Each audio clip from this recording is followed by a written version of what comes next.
তো না না দেবে, অসুবিধা নেই। দেবে দেবে হ্যাঁ দেবে। ভয় পাচ্ছেন? না না, কলকাতা দখল করে নেবে বলছে তো। কে বলছে? ফালতু কথা বলছে।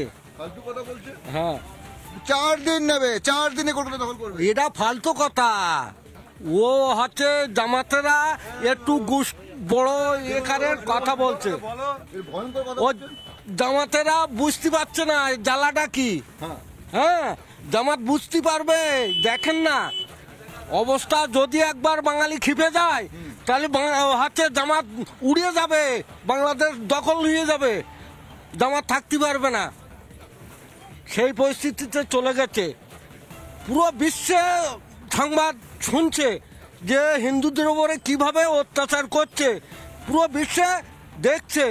মানে মা বোনদের ভাই কিভাবে নির্যাতন ঘটতে হচ্ছে, ঘরে থাকতে পারছে না, এমন একটা পরিস্থিতি এসে গেছে। জামাতেরা এমনভাবে অত্যাচার করা শুরু করেছে। এ তো বলছে দুদিনে পুড়ে যাবে।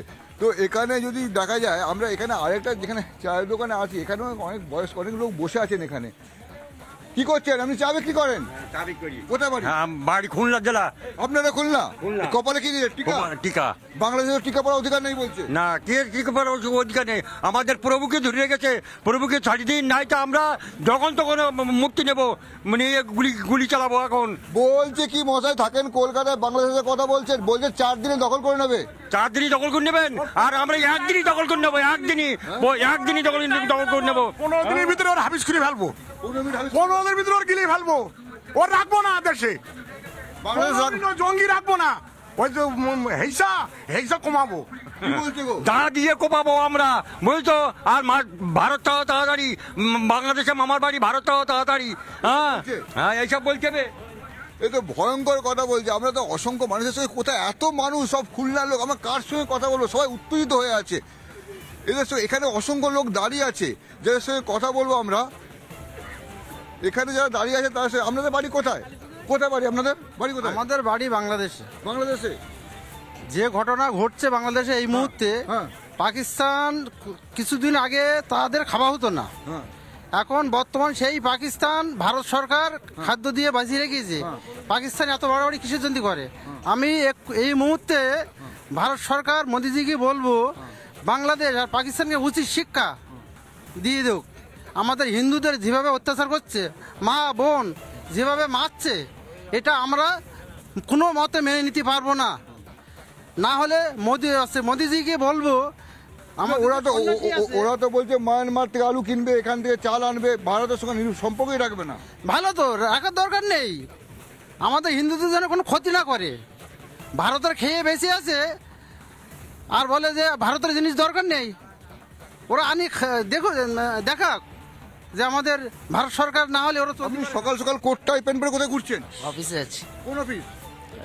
সেক্টর 5। ওইদিকে শুনেছেন ঘটনা, 4 দিনে দখল হয়ে যাবে, সেক্টর 5 থাকবে না। না না, ও বলতে ভুকো আওয়াজ সবাই দেয়, এরকম ভাবে দখল করা অতটা সহজ নয়। আর আমি বলবো একটা কথা, সেটা হচ্ছে তোমার গভর্নমেন্ট, আমাদের সেন্ট্রাল গভর্নমেন্টের পক্ষ থেকে একটা স্ট্রং মানে বিবৃতি, এবং হচ্ছে তোমার আজকে তো যাচ্ছে সেন্ট্রাল গভর্নমেন্টের লোক ওখানে। নিশ্চয়ই না, একটা বলা যতটা সহজ অতটা করা সহজ নয়, কখনোই সম্ভব না। আর সেটা এখানে মানুষ অতটা সেভাবে প্রস্তুত আছে সেভাবে স্টেপ নেওয়ার জন্য। কি এই টুপি টুপি করে ঘুরে বেড়াচ্ছেন, আবার মুখ নাড়ছেন, দখল হয়ে গেলে বাঁচবেন না?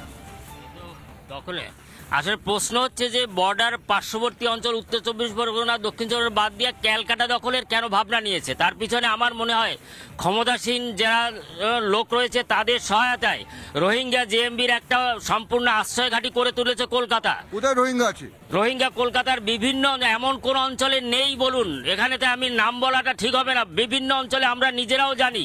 আজকে প্রকাশ করছেন, আমার মনে হয় ওখানে যারা যে ইউনূস সরকার হিন্দু নিধনের জন্য যে জঙ্গি মুক্তি ঘটিয়েছে 174 জনের, হিন্দু নিধনটাই মূল উদ্দেশ্য নয়, ভারতবর্ষের একটা বিশেষ অঞ্চল দখল করা তাদের মূল উদ্দেশ্য। তার জন্য আমার দৃঢ় বিশ্বাস এখানকার ক্ষমতাসীন মানুষের সহায়তায় এখানে যে জঙ্গি ঘাঁটিগুলো তৈরি করেছে তাদের মাধ্যমে তারা হয়তো এটা নিশ্চিত হয়েছে যে এখন যদি আমরা ওখানে চলে যাই বা আক্রমণ করি, এদের সাহায্যে অতি সহজে আমরা কলকাতা দখল করতে পারবো। কারণ কলকাতা আজকে বিশেষ করে রোহিঙ্গা জেএমবিতে পরিপূর্ণ হয়ে গেছে।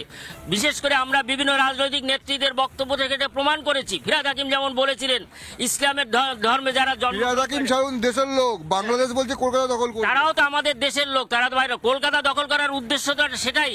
ওই রোহিঙ্গারা জানে যে এখানে আগে আমরা রোহিঙ্গা এবং জেএমবি বিভিন্ন জঙ্গি সংগঠনকে এমন করে সাজিয়ে রেখেছি যে ওখানে যে অরাজকতা সৃষ্টি করা আমাদের পক্ষে অতি সহজ হয়ে যাবে, এবং দখল করার ক্ষেত্রে এখানে রাজনৈতিক ক্ষমতাসীন যারা ক্ষমতালোভী মানুষ তারা একটা বিশেষ ভূমিকা হয়তো পালন করবে। এই সহায়তা এবং এই আশ্বাস পেয়েই তারা আজকে এই কথা বলতে বাধ্য হয়েছে। কি ব্যাপার, আপনি হাঁ করে কি শুনছেন? আমি শুনছি ইনিশ সরকারের কাণ্ডজ্ঞান কি আছে, ওর কোনো মান সম্মান আছে? আজ হিন্দু ভাইদের বাংলাদেশে সবাইকে নির্যাতন করছে। ও রাজাকার আছে, রাজাকার। ও রাজাকার ছিল আগে, তার জন্যই এই হিন্দুদের ওপরে এত অত্যাচার করছে, আমাদের মহারাজকে আটকে রেখেছে। ওর কাণ্ডজ্ঞান নেই। ওর 4 দিনই দখল করবে, 24 ঘন্টা লাগবে না, ওকে নিবর্তন করে দেবো আমরা। বাংলাদেশের জামাত আর হচ্ছে এই নিয়ে সব এই কাজ করে বেড়াচ্ছে, আমাদের হিন্দু ভাইদের উপরে নির্যাতন, জ্বালা যন্ত্রণা। আর ওই ষোলো রাজাকারের কি হিসাব আছে, কি আছে ওর? ও পালিয়ে লোকের ব্যাংক ডাকাতি করে টাকা নিয়ে চলে গেছে দেশ ছেড়ে আমেরিকায়। ওর মতন জারদ সন্তান বাংলাদেশে জন্মায়নি। ও না, বাংলাদেশ নিয়ে আমরা কথা বলবো। এই যে কথা বলছে এখানে যারা লোকরা আছে, আপনি কোথায় বাড়ি? আমার খুলনা জেলায় বালি। বাপ ঠাকুরদারা 71-এ পালিয়ে দেশে চলে আসছে। এটা 71 মনে করে না ইউনিশ সরকার, এটা 2024 আছে। আমরা যদি খিপে যাই 2 মিনিটের মধ্যে বাংলাদেশ দখল করতে পারি। আমরা খুলনা জেলার লোক আছি। আমার বাপ ঠাকুরদা স্বাধীনতা করেছে 1971 সালে, মুক্তিযোদ্ধার স্বাধীনতা ছিল আমার বাপ ঠাকুরদাদা। সেই বাপ ঠাকুরদা ও দেশে থাকতে পেলে এদেশে পালিয়ে চলে গেছে। আমরা মুক্তিযুদ্ধ আমরা বাবা ছিলেন? হ্যাঁ, আমার এক ঠাকুরদাদা ছিল মুক্তিযুদ্ধ। হ্যাঁ, যুদ্ধ করে বাংলাদেশ তৈরি করলেন, আবার বাংলাদেশ পালিয়ে আসতো। সেই ঠাকুরদাদা এই দেশে ভিটে মাটি ছেড়ে এদেশে চলে আসতে ওই ইউনিশ করা ওই সন্ত্রাসের জন্য।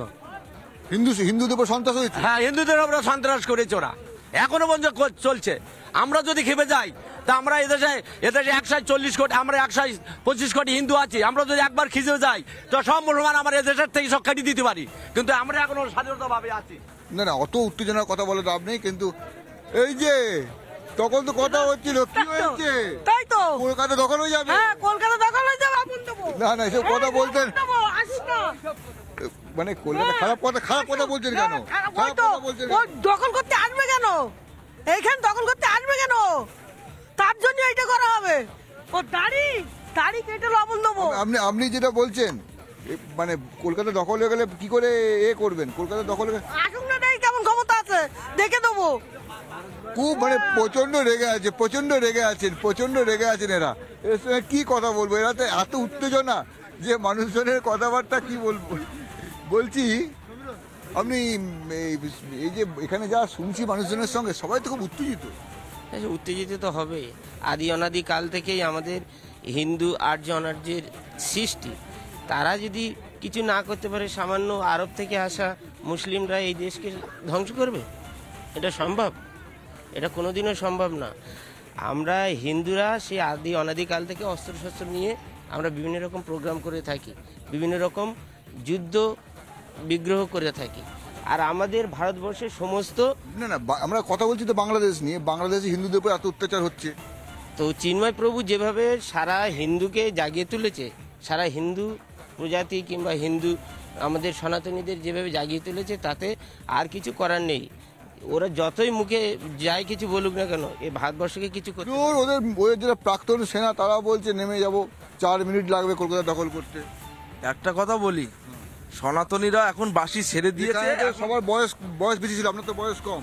4 মিনিটে লড়তে পারবেন? মুখে আমরা গল্প শুনেছি, পারবেন একদম। এখন চক্র নেওয়ার, এখন বাসি নেওয়ার আর সময় নেই। এখন শ্রীকৃষ্ণের মতো হাতে চক্র নেওয়ার সময় এসে গেছে।